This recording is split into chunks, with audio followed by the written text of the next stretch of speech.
who he is. So it's my pleasure today to introduce to you our new 84th District Representative, Phil Green. Thanks for coming today, Phil.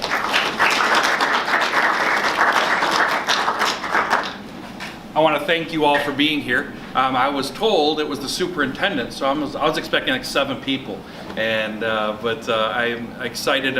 I've been in every one of your communities. I'm looking over here for my Ubly people back here. One of my good friends teaches at Ubly, and I've been there. Caseville, I was just over at, well, right before the election, I was over at Caseville speaking with a government class, and I enjoy being in front of kids, in front of children. And a lot of it is that's our future, or else you guys wouldn't be here. And so when we look at many things developing into our community, obviously a lot of it starts with our school districts. As a school administrator, of course in a Christian school setting, I'm looking for maybe different teachers than what you all are looking for. Same values, many times the same education, but I have a little bit narrow of a niche. And so I would go down to Pensacola, Florida, where I graduated from college, South Carolina, Greenville, South Carolina, where my family graduated, and different Christian colleges recruiting teachers. And I quickly learned that as I was recruiting those teachers, they would say, well, tell me about your community. And maybe one girl we brought up from Baltimore, and brought her up to Juniata, to Vassar, and she didn't have her driver's license because she just took public transportation everywhere. And one of her questions was, okay, so how do I get to the grocery store? And then I started realizing, trying to recruit maybe a male teacher with a family, and they're looking for things in a community that maybe we didn't have. And that became a difficulty. So as I began looking at what are some of the things that we need, thus my campaign slogan, Fighting for the Forgotten Peninsula, came up. Looking at a 20-year-old and saying, we don't have internet. Isn't that great? Like we're like off the grid. And you know, where I'm at, I love it because I have Wi-Fi at my house. It's not very good, but I have Wi-Fi at my house. But I don't have any cell phone signal. So if somebody calls me, I'll eventually get a voicemail, and then I'll have to go out on my front yard, which in June through August isn't bad. But like right now, I'm like, you know, sometimes I'm in my flannel pants and flip-flops, and it's like, okay, do I really want to talk to this person? And so we'll take care of that. But as I look at the people here, I'm excited for you here. I realize that many times we are battling the same battles that I battled in at Juniata. When I went there, our budget, we were about 15% underfunded every year, and our enrollment was going down. And so we had to be creative because we're tuition based. How do we recruit teachers, pay them a quasi-livable wage? How do we bring in more students? How do we balance our budget sheet? And at the same time, get our teachers on board with what we're doing so that we don't have mutiny on the ship. And over 6 years, I think I was relatively successful, but we ended up last couple years with about a 10 to 15% budget surplus, so we were actually be able to put some money in savings for a rainy day, which they just used to put a new roof on the building. And we were able to upgrade our technology. Our enrollment increased, and thus the budget-wise and such. But it was always an issue trying to recruit teachers. And one of the things that we did at Juniata that had previously never been, so when Juniata was started, it was a college prep curriculum throughout the high school. And so they had to have Algebra 1, Algebra 2, chemistry or physics, et cetera, et cetera, et cetera, et cetera. And here recently, I say recently, the Michigan Merit Credit Diploma came in, and so all the students, as you all know, have to have basically the same stuff. Well, we were never open to the tech center. And so it was about 4 years ago, I went through our board, opened up our school to allow the kids to go to the tech center. And that became just a huge boon for the school. And that was great. And I'm glad that Dan is here, so that way I don't have to speak the whole time. But so on the education realm, I have a foundation. We may come at some of the issues from different perspectives, but understand that I'm open to you guys, and I want to be in your school. If there's events, I want to be there. If I can be of any help, I want help. And if there's things that are happening, sometimes there are things that are happening that, and Mr. Senator-elect Representative Lauwers can speak more to it. But there are times when, in the legislature, we're dealing with the whole state. And maybe a problem has come to a point in a third of the school districts. And it's come to the point where it's come before the legislature. And we have to deal with it. Unfortunately, when we deal with that group here, because it's the state legislature, we deal with the whole of education. And sometimes those up here in Huron County, you guys get tossed in with Wayne County. And the rules that are made for Wayne County flood their way up here, and we're going, wait a second, we don't need that, we don't, stay out. But because of how it's handled, it's a state level thing. And so as we talk about different stuff, I would love your perspective, and education is going to be a hot button topic no matter what we do. Almost there. Representative Lauwers, thank you so much for being here today. Before I begin, I need a little more background on who's here today. I know you're involved in education, but I don't know in what way. So can you tell me more about the group? County board members, superintendents, administrators. Okay, all right, great. Everybody gets the credit and the blame, right? Pretty much. So, well, I much rather talk about the issues that are important to you than anything I've got to bring before you. We're in the last half of lame duck, or ugly duck as some people call it. Really started to show last week. In my role as floor leader, I'm kind of the traffic cop, principal, and all that stuff for the House of Representatives. So anything that moves through the House goes through my office, and last week I could start to see where some of the lug nuts were getting loose on the vehicles, because people were coming into caucuses, the area where the Democrats and Republicans caucus separately, and it's kind of when you get in the room and say, okay, what are we really going to do? Is this thing ready? Is it not? And it was interesting for me to see it. Almost 6 years of being there, I'd never seen anything quite like that, where people are in such a rush to get something done before the clock stops here, that we could see that time hadn't been taken to really answer all the questions. So it's always kind of an interesting time, a little bit scary too, because you wonder if, we all have to trust each other down there a great deal, much like I'm sure you do in wherever you work, that people are doing their job. I'm not on the education committee, for instance, so I got to trust that the members of the education committee are asking the right questions and getting things sorted out before it comes before us for a vote. And it's that way in all committees. And so when you see things being rushed, you get a little bit nervous, I guess, and so you're skeptical. And so right now, the most common question I get as floor leader is, "Hey Dan, can we get this bill?"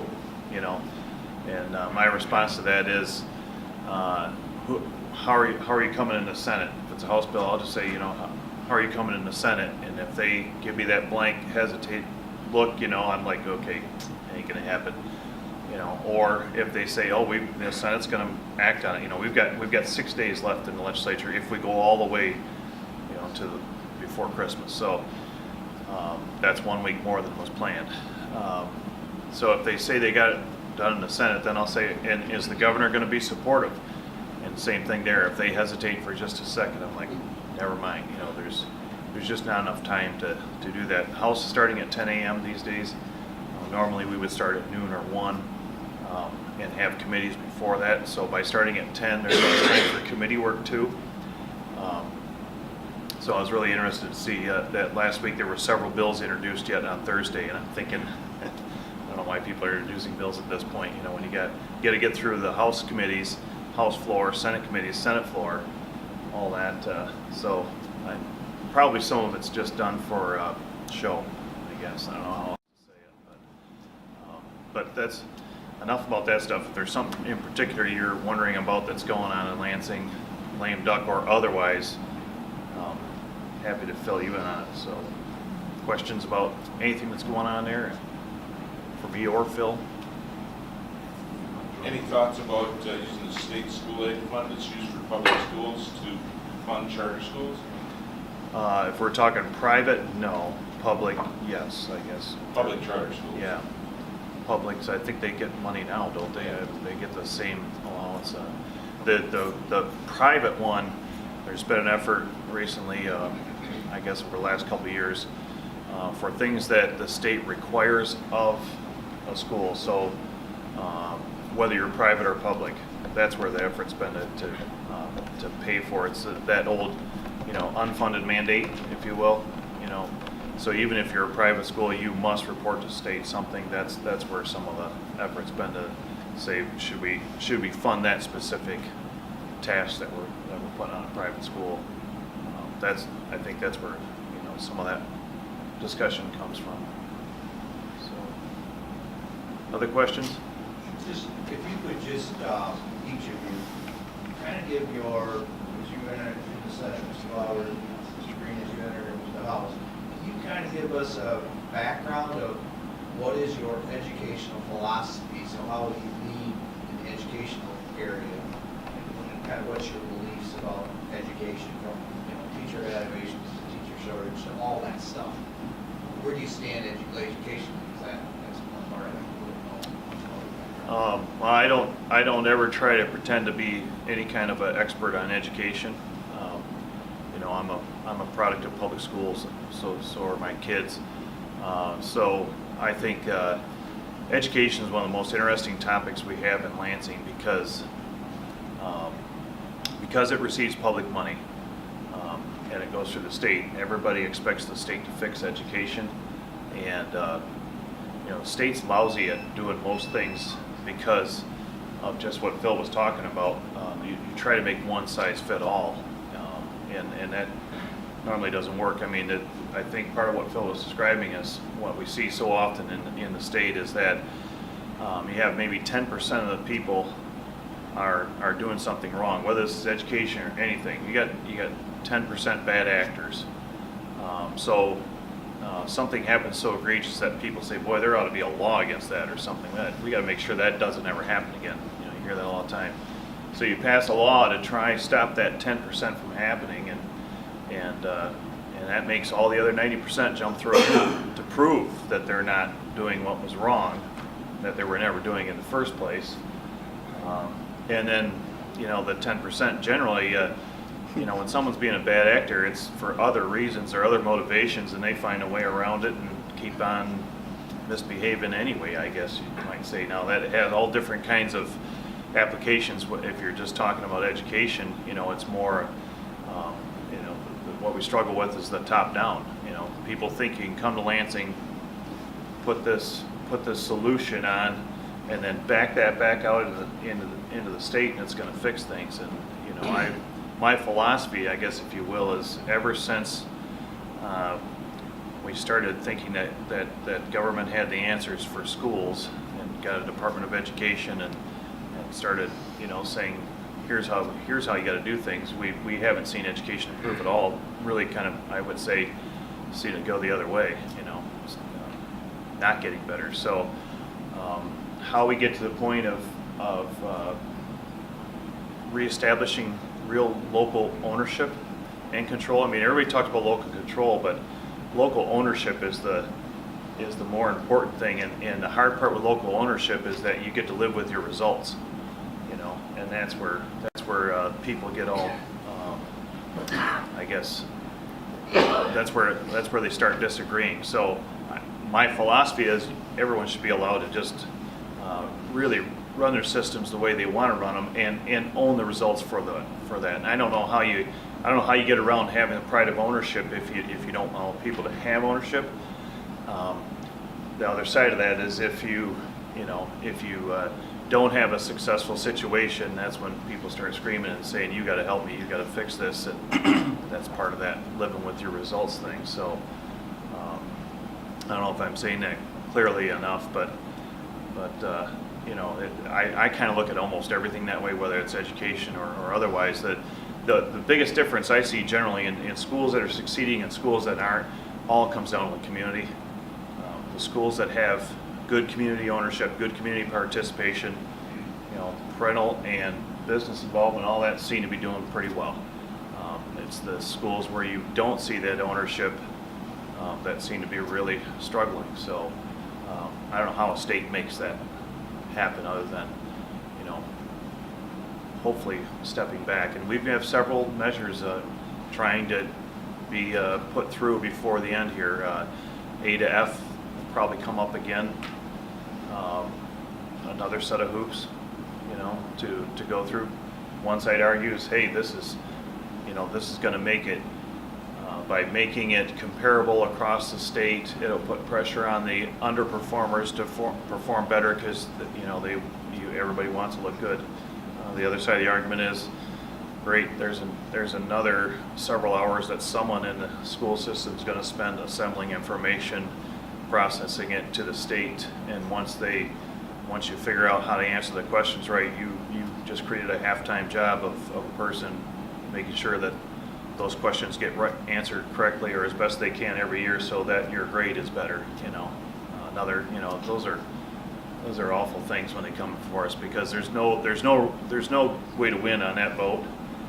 If you vote against it, you got people saying, well, you don't want schools to be compared, and if you vote for it, you got people saying, great, now you're creating more work for the school. Will that make any kids learn better? No, it doesn't put any more time in the classroom. So, well, there's another education. Oh, the evaluation. I think we'll see that one come up this week. That one's got broad support. That's maintaining the 25%. You guys know it better than I do. It's about where I know I've heard from the teachers that we like that one, and that should be, and I've been through those discussions enough to know that that one's got broad support. So Philosophically, my general take is education is for the kids, and so therefore we're going to look at stuff and say, does it work? And so we can look back at times and say, okay, does this change in philosophy work? I grew up on an 80-acre farm, which up here is basically a lawn. And I grew up, my two brothers are both in business. So I have a little bit of a bend in two areas. Number one, systems that work, and number two, work. So when I came in at Juniata, I was running about 70 hours a week. You wake up in the morning and whatever it takes. So I was pulling Cat 5 cable, setting up networks, which, okay, as a pastor, you don't really have a lot of experience setting up a network, but Google can help you through anything. Pulling Cat 5 cables to setting up networks to, oh, by the way, I couldn't recruit a geometry teacher. Okay, well, I guess I get to learn geometry. I was a music minor. We didn't have a music teacher, so I was teaching 3 to 4 classes a day, administrating, and so on and so forth. So my general take is that this is going to sound a little bit unpolitician-like. The pastor I served under said this: don't tell me about the birth pains, show me the baby. In other words, get to work and show me the results. And so I was compassionate, but I expected people to work. Now, I also monitored, we bought into Skyward, probably just like every one of you guys do. And we monitored how the kids were doing, grades-wise. But I was also smart enough to know that there were teachers who knew that we were monitored. So magically, all of their kids' grades, when I reviewed the report cards, there's only one kid in this class that got a B. Everybody else got A's. Wait a second here. And on the flip side, I had other teachers who, there was only one kid who got a B. Everybody else got D's or below. What's going on? And so I think when we get into the concept of teacher grading, those are tools that we use as administrators to say, are they doing their job? So when I would see a discrepancy, at that point I would start spending more time in the classroom. What's going on here? I would start reviewing maybe the quizzes or tests, and then maybe asking, because my kids were in school, how many bonuses did you get on that quiz? Oh man, it was great. We got a bonus for showing up to take the quiz. Aha, okay. So then, because of the grading, I was able to hold the teachers a little bit more accountable. So that's sort of where my philosophy comes. Is number one, does it work? And number two, inspect what you expect. And so I was in the classrooms. I don't have a bachelor's degree in education, a master's degree in education. I'm working on my doctorate in education because that was the field I was in. So I've had a huge learning curve. But generally speaking, I believe the teachers want to do well. But can we give them the tools to do well?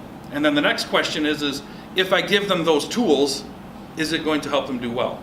So I had a 5-year plan, 1 year, 5-year, 10-year plan for our school.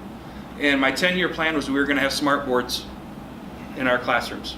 1-year plan was that all of the teachers would have internet access on their computers because we didn't have internet access. And so I began working in that route.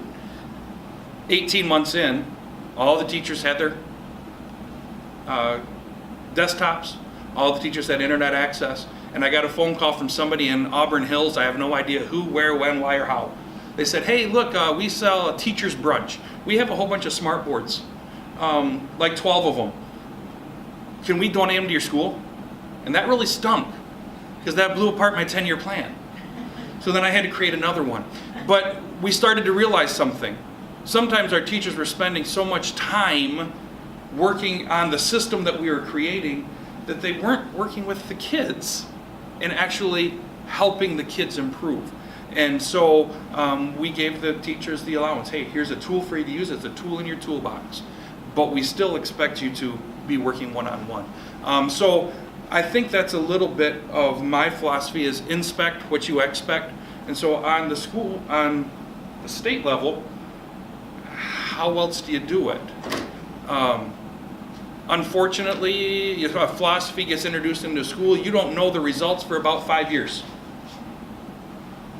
Kid starts at their, and then 5 years they graduate. And then you go, oh, crud.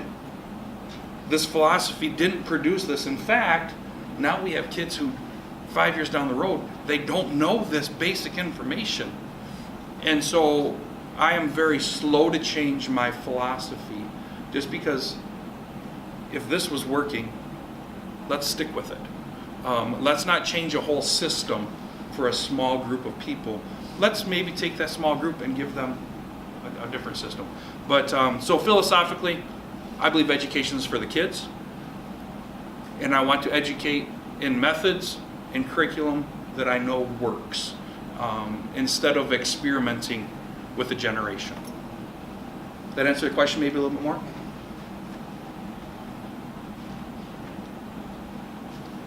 I think in this room, a lot of us can relate to the 70-hour work weeks. Yeah, absolutely. And the challenge of trying to pinpoint exactly where things are breaking down. Yeah. Is that in the teacher's realm? Is that in the curricular realm? Is that in the family realm? Yeah. Outside of school? What kind of things are kids bringing into school with them? And all of that goes into making a school district what it is. And I don't think any of us are opposed to accountability. We demand that within our schools, and we want to be held accountable too. I think our biggest concern, feel free to tell me I'm wrong around the room, is that the accountability that's out there right now really relies heavily on that test. Yeah. And there's so much more to education than that, to making kids what they can be. We're helping kids overcome barriers that are primary, really Yep. basic level barriers so that they can get learning and producing. And that test doesn't get at it. It's about that curriculum and what you believe or what we believe is important to teach. But there's so much else going on in schools. And I would guess that you as an administrator too would say very honestly that test, those test scores aren't the most important thing that you do in a school. And so if that's what we're being tested on in grade A through F, I think that's where we feel like we're being undersold, because there's so much other good stuff happening, that should be detected in those reports. Yeah. Well, in case of point, 130 kids we have now at Junior, and I think I can count you almost 20 in a Christian school, private Christian school. Probably 20 of them, if I sat down and worked on it, whose parents were actively going through a divorce that year. And amazingly enough, the one kid in my math class, he didn't want to learn math. That wasn't, I'm trying to remember the name of the pyramid of basic needs. Maslow's hierarchy. And if they don't have security, they're not going to. I talked with our junior high basketball coach that I hired. My son plays basketball for him, and this was just here a couple weeks ago. He was fired up because he had practice from 12:30 to 2:30 on a Saturday. Okay, and this is their first year. He shows up at 2:40 and drops his kid off and leaves. The practice got done at 2:30, and I looked at our coach and I said, "Look." He says, "I wanted to string that parent up." How many of us felt that way? Yeah. And I said, "Look, Scott, you're not there to coach basketball. That kid doesn't need basketball. That kid needs you." And so I think that's part of where we're all at, and I think that's sort of, unfortunately, the measurables are sort of like, and I don't know how we can take it into effect in regards of, well, here's the measurable, here's how they're doing here, but then here's also how, I think one of the deals is the graduation rate. How's the school doing? Graduating kids that started in 9th grade and went through, but those immeasurables, I believe, are ones that as we address, or as you guys are creative, whether it's a parent class or however you guys create those, fill those family voids. And I think maybe that's where Detroit Public Schools also gets a bad rap. These kids, on the basic level, they're not there to learn. They're there because they have to be there, and they're just happy to get food. And so how do we address kids who are coming out of school who are going straight on the welfare dole, and how does the state address that? And unfortunately, we're sort of doing sometimes the same thing of, does this work? Does that work? And we're sort of throwing darts at a dartboard because we want the same thing y'all want.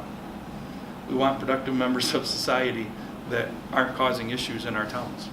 So I would agree, Brian. Yeah, that's the whole change from, I guess, I don't want to sound old, but when I grew up, we didn't see the same issues, in schools that we see today. I mean, the worst thing a teacher could say to me when growing up was, I'm gonna call your parent. I mean,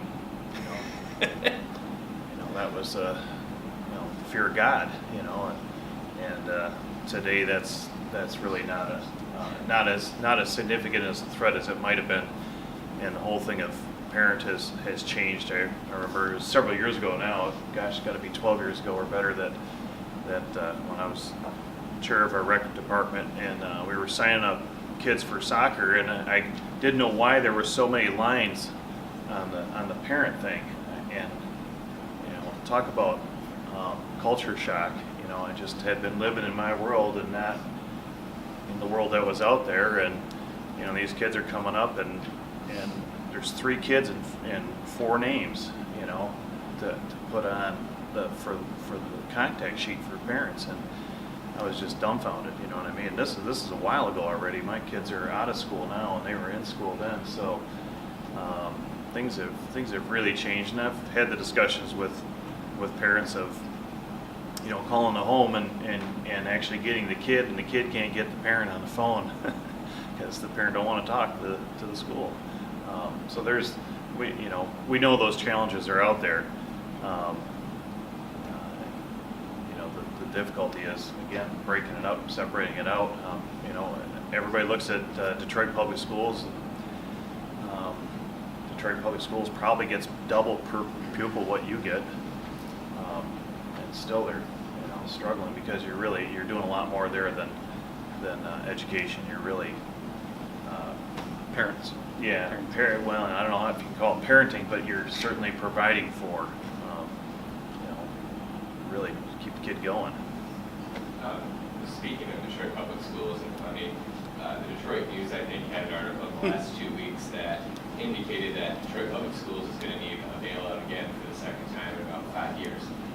If that were to happen, and sorry, I need this education, where does that money come from if it's allocated? Does it hurt other school districts in the state? Does it come out of an education fund, or is that a general budget? The bailouts have all been separate line items, so it comes out of all of us, it's your tax dollars at work, if you will, but, yeah, and then, then you add the integrity issues that have, where people go to jail for stealing and things like that, to that, and it really makes it a difficult situation, it'd be one thing if you're bailing out and not having that, and then when you have some of that stuff going on, I remember the case we went through here a few years ago where the person who was, going to court over this said, I just didn't have any spending money, so, and she had a Gucci purse and this stuff, but she just needed some more money. It's hard to, I always say everyone lives the world through their own eyes, and so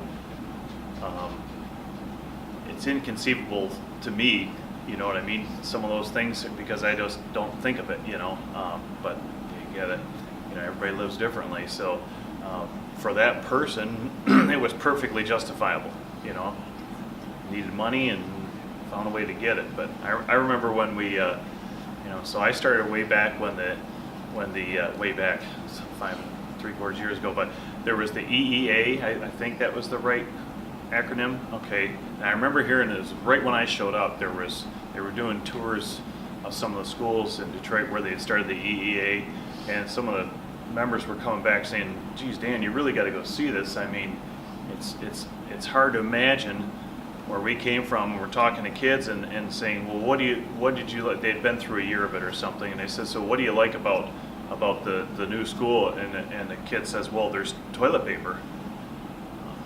That's what they liked, and then at the other end of the spectrum, they said they were in a warehouse where they were loading pallets of shrink-wrapped textbooks into a dumpster. And they said, what's going on here? And they said, well, these are textbooks that have been around for several years that have never been used. And they said, well, why are they still on pallets? And they said, well, the guy who was ordering them was on the take from the supplier, so he took a lot of them, pallets of them. So that stuff just, and I don't know, it's such a challenge at the state level. How do you fix stuff like that? I don't know. It's hard. It's absolutely impossible. I've seen people try it over and over. You can't legislate integrity. There's no way. Yeah. I'm first privileged in the Statesville Board of Education. These are just my own personal comments, and sometimes I say things I probably shouldn't. Based on our outgoing governor and what I perceive going to M&ES meetings, and that the state appears to be geared to helping bigger school systems. Like you say, it's this one thing fits all. We have 280 some kids in our school. That's not our senior class, that's our whole enrollment. And I feel that the state is totally ignoring small schools. They're trying to drive us out of business. From the grading of teachers, the criteria, funding, mandates. Okay, you've been in our school, you've seen it, you're proud of it, your community Love has it. backed it. Yeah. What is the state going to do moving forward? I know there's a new governor coming, some things are going to change. What are you going to try to do to keep these small schools from being driven out of business? One of the things that I just totally detest is schools of choice. We're finding out, this is my personal opinion, that a lot of the students that are looking around schools of choice have nothing to do with academics. It has nothing to do with anything that's educating the kids. It's because a parent is upset because a teacher called the student, no, we're pulling our kid out of your school, we're taking her $7,500 with you. Is there going to be anything done on the state level to try to have more accountability under schools of choice? Why students are bouncing back and forth between school? I'll start with my theory and then I'll let him do the technical stuff. So he's got a free pass right now. Yeah, I have a free pass. Everything. I don't know anything. So, school choice. Okay, why school choice? Let's start with why school choice. Well, on the state level, here's what I believe. Reason for it. And I come from a school district who probably isn't graded very high, okay, in our area. In fact, the school district I grew up in is losing, I think, 450 students a year to school choice. And there was a reason why my parents didn't put me in that school district. So I think a lot of it comes down to is, here you have a couple of very poor school districts. Poor not financially, but poor educationally. And a kid should not be hindered in their own personal advancement because somebody doesn't know how to run their own school district. You say, okay, am I talking about somebody on the phone? I was at a meeting yesterday, Friday night, Saturday, Sunday, and the incoming lieutenant governor came in and spoke to us. That was pretty cool. He's about 6'9". Have you? No, I haven't met. Yeah, he's like 6'9", and it's pretty cool. But anyway, I didn't get my picture taken with him just because he's so tall.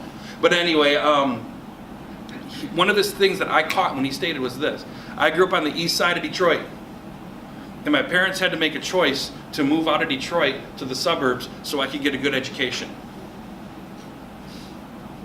Okay? So when we are taking kids and saying, because you live in this box, you have to go to that school district, whether or not they are actually going to educate, do a good job education. That obviously is a situation for up here as well as down in the cities. So obviously I went to private school, we pay tuition, we don't take any of the state funds, and it hurts. Here's how I see us moving forward in the next couple of years. We're gonna have to fight in the legislature for the small schools, the small rural schools, because I think the executive branch is gonna put a ton of attention on the inner city schools. And we're gonna be collateral damage.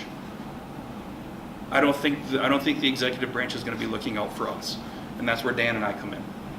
That we're gonna have to stand up and say, whoa, whoa, whoa, whoa. That's where you all come in. Take your time. You came here today. Now, hey, call us up.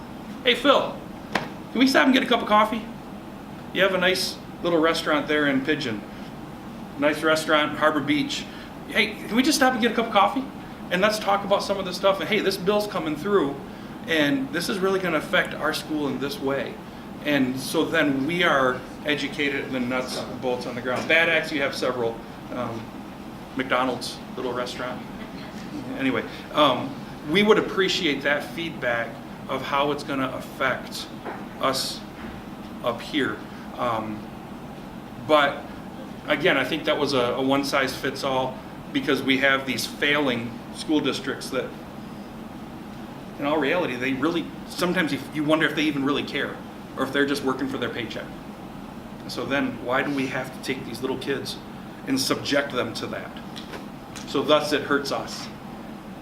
And I understand about if the student is moved for educational reasons. Yeah. You know, if they feel that they're not getting a proper education, or if there's a bullying situation, or Yeah. whatever. We had, this is at a public meeting, we had parents threaten to pull their students out of our school district because they didn't like that we were awarding the cleaning contract. That nonsense has got to stop. Yeah, and so. We need some help from the state and stop. Yeah. So what I said as a private school administrator was, see ya. If you want to treat, I actually let one family go. Okay, kicked them out. Why? They were making accusations against the teachers, and I said, look, it's not going to happen here. You may move yourself on to a different school district. Now, one of the things that you talked about, a lot of the There's advantage athletics. of being private. There's an advantage of being private. But as well, maybe somebody's moving for athletic purposes. I believe there was a situation this last year down at Clarkston. The eventual Mr. Basketball switched schools. And there was a question as to whether he did it so that he could play on at a different school basketball team. And I believe there was a sign-off that the school district he was coming from, I think he moved to Clarkston, had to sign off to allow the student to actually play. But if they transfer schools, they have to sit out a year for athletics, is my understanding. Am I correct with that? If the school doesn't sign up, they just. If the school doesn't sign up, they have to sit out for a year. Yeah. So that's I'm not saying it doesn't happen, and nobody wants to be that one whose neighbor decides to move to USA or bad acts, and I'm not signing off. Well, fine, I'm gonna fork your lawn then, type of deal. So, because we're all neighbors, so. I don't know how, you really had two separate things there. One is that, smaller schools are being squeezed out by the state. That's not, I don't think that's intentional. That's just the normal layering of bureaucracy. We see it in businesses too, Yeah. Whenever there's any kind of a violation or something that people say, we're not gonna let this happen again, those are scary words to me anymore. We gotta do something so this never happens again. My experience has been, it's pretty impossible to do something so something never happens again. But so you add a whole nother layer of performance measures or reporting. That's what's. I mean, you're it's the same as running a small business versus a huge corporation. If it's a series of reports that have to be submitted all the time, and you're a small district, you're tying up significant resources, the same amount of resources as a huge district. So you've got that issue. And the second issue of the school of choice thing, though, all I would say is be careful what you ask for. Because again, you're asking the state to come in. I don't know, I'm having a hard time imagining what kind of rules the state would put in place that would tease out between what is this parent's intention is. They're not moving for scholastic reasons, they're moving because of a complaint or a gripe with the school board. I can't imagine the state form that would determine that, or the state law that would try to get in there that specific. Again, it comes back to that community thing. It's funny because it even seems like I don't know, prestige is not the right word, but being on a school board it's never been easy to find people to be on school boards, I think, but I think it's gotten harder, I guess is what I would say, because of what's expected and what's going on, and I don't know how again, it goes back to that my observation of the better the community ownership of a school, the better that school is. So you know what I mean.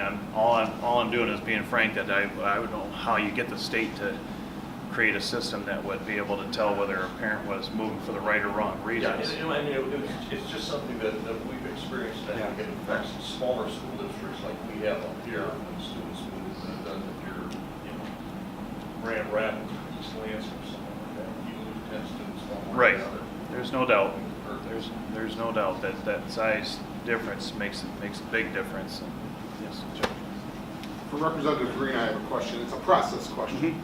So when you take office here in January, the first time a major educational issue comes in front of you, my question for you is, when you decide to cast your vote on that issue, what input or whose input is going to be important to you in how you cast that vote?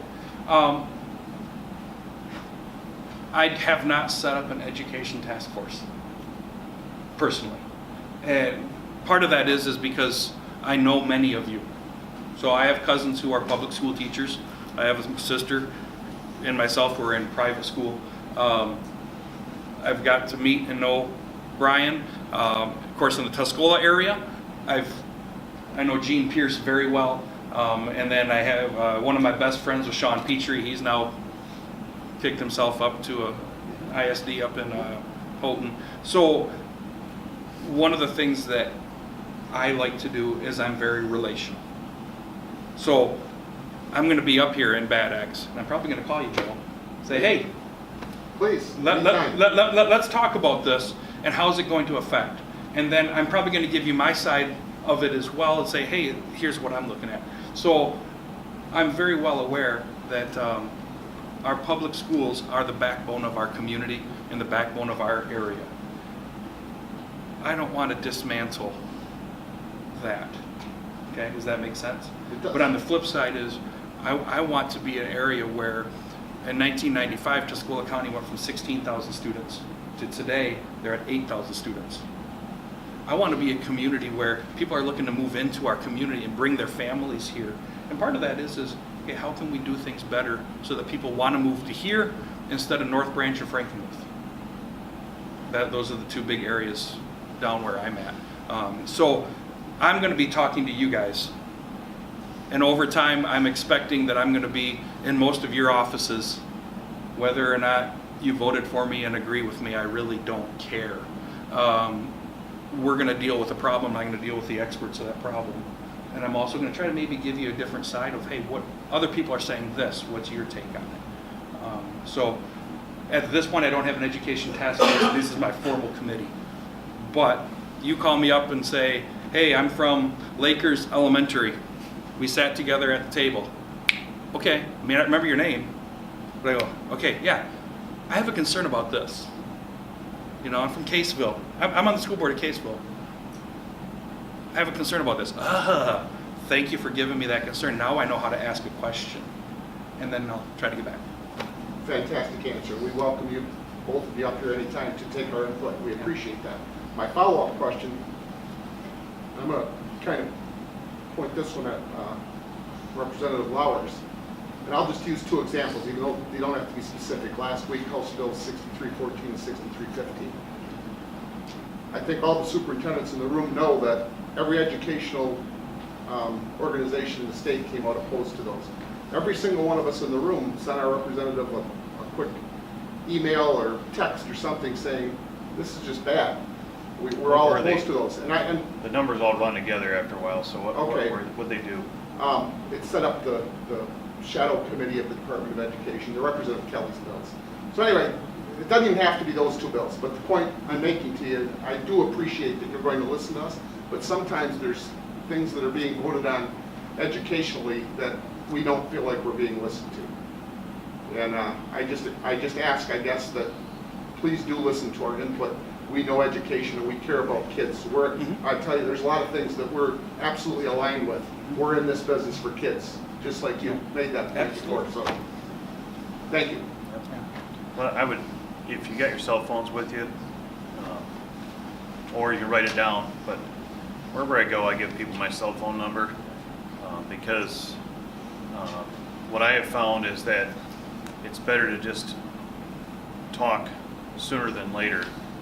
So when you hear something or see something that makes you say, what in the hell are they thinking, or something like that, it's usually one of two things. Either you're absolutely right and we're completely misinformed or uninformed and we need to get tuned up, or you're getting sold a bill of goods or something, or you haven't heard the whole story and I can fill you in, and then you go, oh, all right, now that makes sense. So it's always one or the other. So 810, that's my cell number, 343-4203.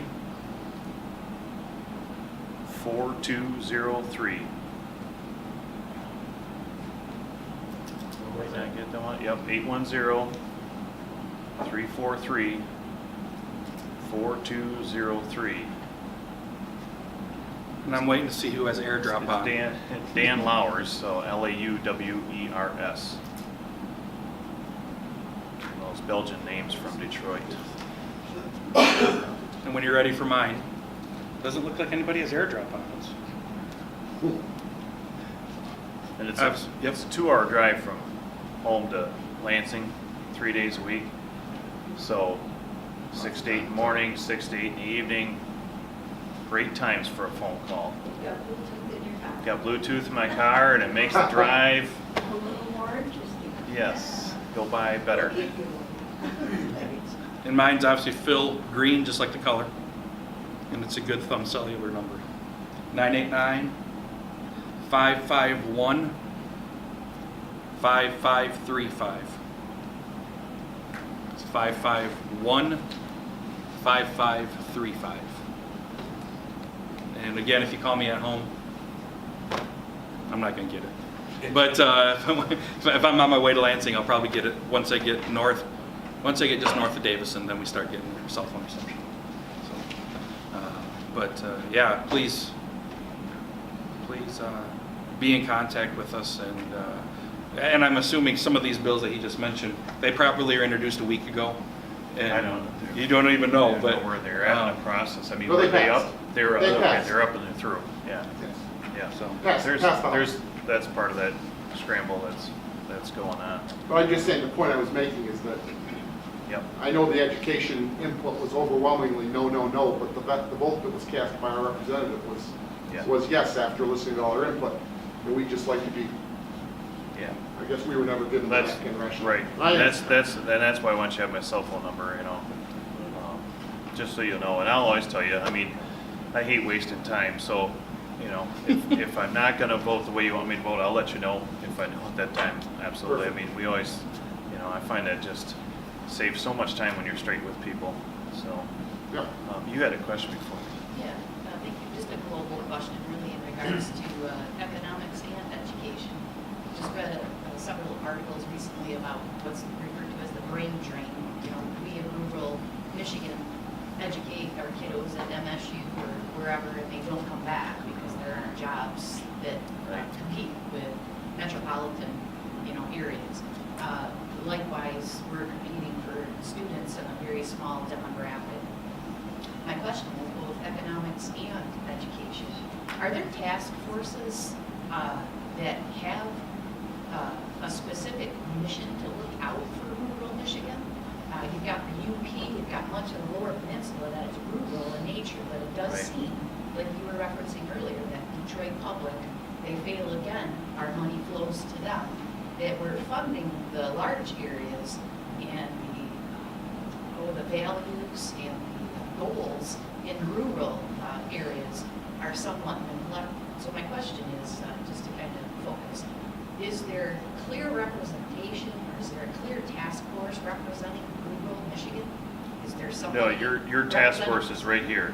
It's, But seriously, I mean, seriously, I have not seen an effort where they say, let's study those issues individually. You're absolutely right, and it's one thing I picked up this summer on the campaign trail. Nice thing about the campaign trail is you're out in front of people all the time on their doorsteps. People are very honest, and but one of the things I found was, three campaigns ago, the number one question I got was, where can I get a decent job? 2 campaigns ago, it had changed from where can I get a decent job to where can I get a decent employee. And this last campaign, it changed to how do we get connectivity in a thumb? Good internet connectivity in a thumb, because of brain drain was the number one thing. And to generalize it, a guy like John Hunter or something would say, I can't retain good talent if they've gone to a university and kids today hang their TV on the wall and turn it on and it works, you know what I mean? Because they're used to having real internet. And when they come back here, if they can't do that, especially if they're married, one of the two is going to say, we're not living out here.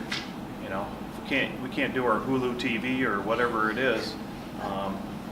If I don't have good internet, I'm not living here. My daughter would come home and she would go crazy trying to do her classes, because kids do a lot of classes in college now on the internet, and she would say, how do you guys stand it? And we're like, honey, it's fine when it works. What are you worried about? Yeah. But it's that when it works thing that, not into that.